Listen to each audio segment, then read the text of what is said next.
Olá! Nossa aula de hoje será sobre um poema de um poeta muito conhecido na geração de poetas marginais, conhecido também como geração do mimeógrafo. E esse poeta, esse cara aqui muito bonito, dos olhos verdes ou azuis, não sei qual é essa direito. O nome do poema é Expert e o autor é Chacal, também com o nome de batismo de Ricardo Duarte Carvalho.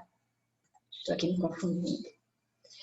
Então, o Chacal é de uma atitude subversiva à margem da cultura, de rasgos lúdicos e performáticos em meio a uma ditadura militar. Assim despontou o poeta na década de 70. Antes era apenas Ricardo de Carvalho Duarte, nascido no Rio de Janeiro em 1951, e aluno de comunicação social da UFRJ. A alcunha canina surgiu aos 20 anos, quando começou a imprimir alguns poemas junto com Charles Peixoto, em um mimeógrafo. Deram assim início a uma prática que marcaria a sua geração, a impressão de livros de poesia em pequenas tiragens que vendiam pelas ruas, bares e teatros do Rio de Janeiro. Vale ressaltar aqui que essa geração marginal, ela foi influente em todas as áreas da arte, não apenas na literatura, mas no teatro, no cinema, na música, no geral. E para os mais jovens que não sabem o que é o mimeógrafo, ele era um instrumento que foi substituído pela impressora. Então, ele tinha mais ou menos a mesma função, claro que com uma qualidade bem mais inferior. Chacal. Esse é o seu poema, Expert. Mal você abre os olhos e uma voz que vem lhe dizer o que fazer, o que comer, como investir. Todos querem se meter numa coisa que só a você compete, viver a sua vida. Deletar, destruir, detonar esses atravessadores. A vida é uma só, e a única verdade é a sua experiência.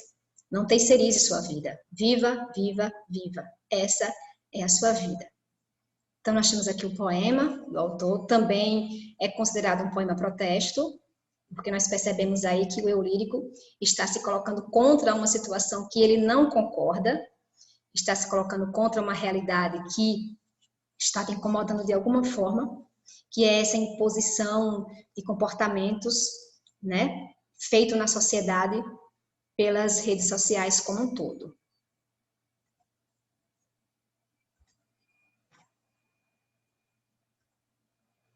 Para a gente refletir, podemos pensar aí o que o eu lírico do poema Expert recusa. Ele está fazendo uma recusa no seu poema, ele se recusa a desenvolver um certo comportamento. Então, ele se recusa às interferências das outras pessoas na vida dele. Para ele, isso incomoda, é pernicioso. E ele, além de se recusar, aconselha o interlocutor, que é o seu leitor. Aconselha que o interlocutor viva a própria vida e cuide dela sem aceitar a interferência dos outros, o comando dos outros. Além de você, quais outras palavras não estão escritas conforme as convenções da ortografia? Foi possível perceber aí que o autor ele foi subversivo em relação à escrita das palavras. Porque a gramática também, ela nos impõe o que é correto e o que é errado. Então, isso vivido lá por Chacal na ditadura militar, foi lá que ele começou a escrever, lá onde ele escreveu o seu primeiro livro, naquele contexto histórico, né? Um contexto de falta de liberdade como um todo. Então, ele faz essa crítica. E além de você, VC, ele escreve também o que, só, né, a letrinha que, ao invés da palavra completa.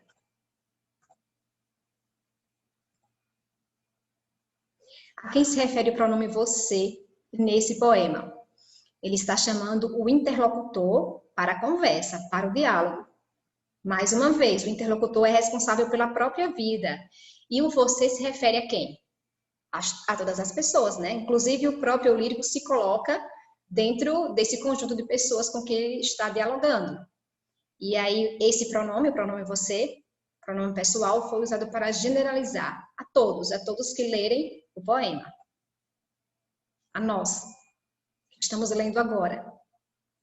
Então, observe as estrofes que concentram essas palavras, as palavras que estão escritas fora do padrão da gramática. O que ocorre ao longo do poema? O uso dessas palavras, você e o que, concentra-se nas duas primeiras estrofes, sendo abandonadas nas demais. Então, ele está demonstrando a influência das redes sociais nas duas primeiras estrofes e depois ele abandona essa influência na sua escrita, para nos dizer alguma coisa, né? Nós vamos ver no final. Porque o uso dessa linguagem ajuda a esclarecer a crítica feita no poema. Então, nós sabemos que, como é um poema protesto, uma poesia da geração marginal, ela traz uma crítica clara, firme e forte, né? Ele utiliza a linguagem da internet para criticar atitudes que acontecem nas redes sociais, para criticar comportamentos próprios das redes sociais, né? Ele sugere de onde vêm as interferências rejeitadas das redes sociais, por exemplo. E aí ele se apropria dessa própria linguagem para falar dessas interferências como algo que o incomoda.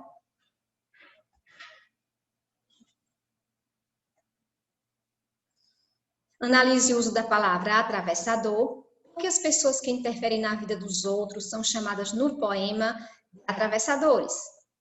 Quem é o atravessador? Neste caso aqui, o atravessador é aquele que dita uma norma, é aquele que dita um comportamento e acredita que as pessoas devam seguir aquilo ali, arrisca, sem análise crítica, né? Esses atravessadores são as pessoas que passam a intermediar a relação entre o indivíduo e os outros, ao ditar formas de comportamento. O que é certo, o que é errado, o que deve se fazer, o que não deve se fazer, o que está na moda, o que não está na moda, por aí vai. Diversas formas de comportamentos que são ditados. Lê a última estrofe diz: viva, viva, viva, esta é a sua vida. Que sentidos podem ser atribuídos à palavra viva? Então, a palavra viva possui dois sentidos diferentes aí. Ela pode significar o verbo viver, conjugado no modo imperativo, é uma ordem viva. Está dando uma ordem, lembrando que significa o modo imperativo, né? E também pode indicar uma interjeição, viva, né? Aquela interjeição que indica que o sujeito está sentindo uma alegria intensa por alguma coisa. Qual seria essa coisa? A recuperação da sua própria vida, o que está se tratando no contexto do poema. Que outras palavras também está ligada ao campo de sentido da economia? Nesse caso aqui também por quê? Porque nós já falamos de atravessador, né? O atravessador é uma palavra que faz parte do campo da economia, porque, por exemplo, uma pessoa que pega um produto em uma determinada empresa e essa pessoa faz com que o produto chegue na mão do consumidor. Querendo ou não, ele é um atravessador, né? Uma relação dentro da economia bem comum, que acontece que nós estamos envolvidos também. A outra palavra é terceirizar. E o que ela significa no contexto? Usada no mundo dos negócios para se referir a transferências de parte das atividades de uma empresa para outra.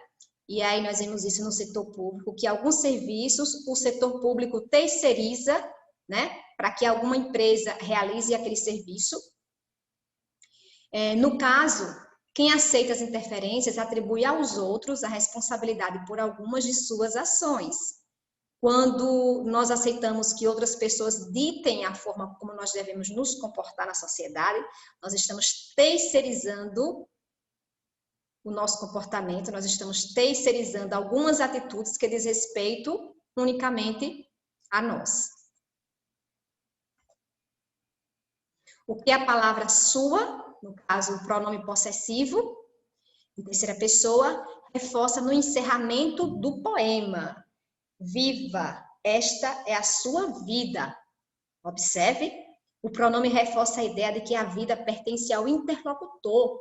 Viva, essa é a sua vida, que deve recuperar o domínio pleno sobre ela. Então, o que é que o locutor precisa fazer? Qual é o convite que o eu lírico faz aí? Que o interlocutor precisa fazer aquilo que ele achar que deve ser correto, aquilo que ele considera que lhe faz bem, que lhe faz feliz, que lhe agrade, que esteja ligado ao seu propósito de vida. E não fazer algo porque uma pessoa famosa, por exemplo, uma pessoa muito influente está fazendo e diz que é o correto. A vida é sua. Tome domínio sobre ela.